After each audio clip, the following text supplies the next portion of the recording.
volunteer work and you being involved in good things in your community, then that reputation is going to be positive. And sometimes universities will give you scholarships because of what they see online about you.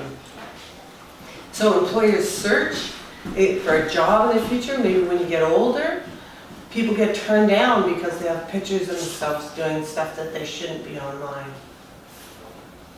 And it's not just your name anymore. Has anybody heard of Google image search?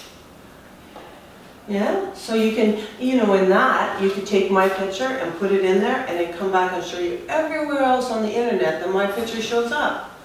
Even if it's not tagged with my name, even if there's no other name on it, my image will come up. So people make a mistake about their reputations.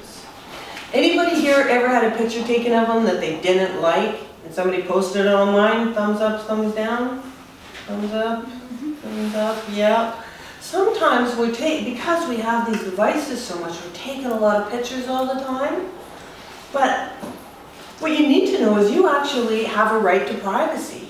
When you're in your home or in your school, you shouldn't have to worry about those things. We need to get better habits and protect the fact that I own copyright to my face. You actually need permission. Somebody needs your permission. If I can't take your picture and go, that's a beautiful picture, no, you're going on Facebook right now and I'm going to get 500 likes. That's actually against the law because Noel owns his face. He owns the copyright to his face.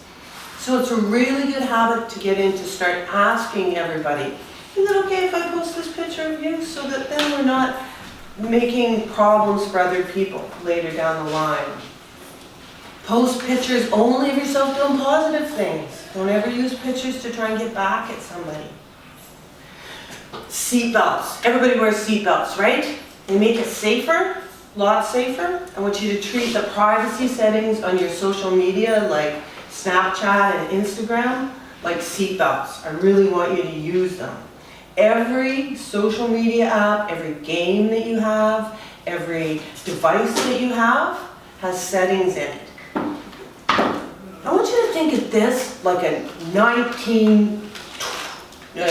2010 Maserati. It's like, I just put a Maserati in front of you, said, have fun. Well, that wouldn't be safe, would it? The safest thing to do is say, tell me your name again. Vanessa. Vanessa, I want to give you a 2010 Maserati. But first, I'm going to show you where the windshield wipers are, and I'm going to show you where the emergency brake is, and I'm going to show you how to change a tire, and I'm going to show you how to stop and go and turn, right? So before you play with big tools like this, it's a good idea that you go in and you check those privacy settings, learn how to use it. For each of them, adjust and learn. If you need to know more, you can go to privacy settings. Everywhere has underneath account settings that have privacy settings. Here on Skype, there's privacy settings. Or if you need help, you can always do help search, and everyone, there's an option. I know you might turn to me. I've had kids turn to me after presentations and say, it's okay, Merlin, I changed all the privacy settings on my Facebook profile and I'm totally safe. Well, I'm an old geek and sometimes I do things just for fun. And so one day I went on and I put in quotes, how to hack Facebook privacy settings. And I came up with a whole bunch of websites that told me how to hack privacy settings, even a Facebook page that'll tell me how to hack 5 privacy settings. So that means use them, but don't rely on them. Remember that you're responsible for what you post online, nobody else. And in those private, anybody here, you guys click agree? Did you ever have to click agree to get onto an account or something? Remember that? You sign up, do you agree to the terms of use and conditions? Yeah, usually like when you're hooking up to somebody's Wi-Fi, you have to agree to some settings. Mm-hmm. Do you ever read those terms and conditions? No, you don't, yeah. But then there was I think one store, they're sharing their Wi-Fi, but then you have to agree to something. But then I think in one of them, for fun, they put, you have to do 25 push-ups. Yeah. So then the guy went around, did you do your push-ups yet? He's like, what are you talking about? He's like, well, you agreed when you hooked up to my Wi-Fi that you would do 25 push-ups. So Right? So we're not reading the terms of use and agreements. So often we're not aware of what it is that we're signing up to. These are some quotes from Facebook privacy settings. These are the real privacy, these are the real policy that Facebook or Instagram have in all that stuff that they don't read. These are just little snippets of it. I don't think it's too shocking. So part of what it says is, we can't guarantee that the authorized, the right people will view your information. We can't be sure that it won't all become public. We can't control what other people are going to do when they look at it, but you can download other people's photos and Photoshop them. They're going to keep track of all your payments. Everything is supposed to be considered public, and even after you're deactivated an account, they still own that information.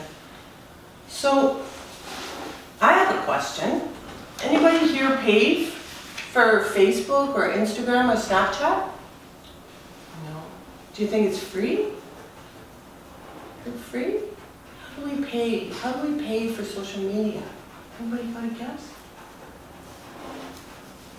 When I signed up for Facebook a long, long time ago in 2005, I told them that I like Nestle's Quick, Young and the Restless, and organic gardening.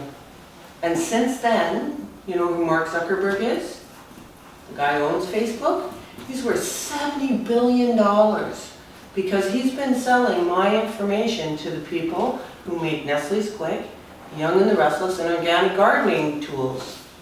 See, he sells me, he sells our data, and that's how those companies make money. So we're not their customer, we're actually their product. So we need to be a little critical and think about what it is. There's lots of changes in the US law that make us less protected. So don't rely on anonymity ever. I know some kids use Snapchat. I really need you to know that Snapchat lies. They tell you that there's just going to be a video that goes out for 6 seconds. Is it 6 or 7 seconds? How long are snaps? Snap videos? Anybody know? No? No? I think it's like 6 seconds. 6 seconds, yeah. So they say that it's going to be just up there for 6 seconds.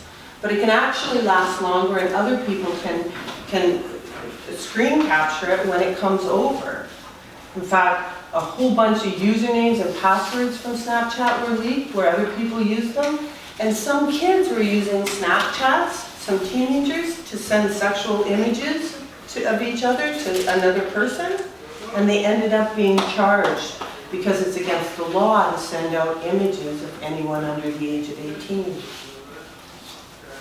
I have a question. Do you guys know what Momo is? Yeah? You do? Okay. So, have you ever seen that clip? No? Yeah, you have? So the Momo challenge goes up, it's like chain letters. You guys ever get chain letters online or chain emails that says you have to forward this email in 5 minutes or everybody in your family is going to grow a green nose? Seen those? The Momo challenge is kind of like that too. It's a story that goes out to scare kids, and then kids talk about it, and it gets scarier. This picture is actually a sculpture that was done by a Japanese guy called Bird Woman.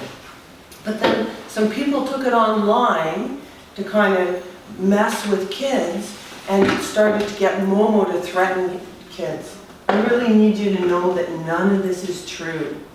That what you want to do about Momo is block the number if you see it, tell your friends that it's not real, disregard the threats, and tell your friends to do the same. You can also go to Erase Bullying, it's a website, and you can report the Momo challenge, because it's important that other kids get some warning too. So more than anything, when you're using any kind of social media, don't post anything with swear words, with images of you drinking alcohol or doing anything illegal, or with you wearing anything less than a bathing suit. Hi guys. Come on in. Ice cream. So a good way to think about it is, if you're always one to prove, don't post it. Don't post it on the internet, don't put it out, you show pictures to your friends, but not post it out where it's, remember what's the internet? Everything on the internet is public and permanent. Anybody here share their toothbrush? You share your toothbrush? Okay, good. I want you to treat your usernames and passwords like your toothbrush. Don't share them with anybody. I got called into schools before where two kids were best friends, like BFFs, and they're gonna be best friends forever, and then they have a fight with somebody.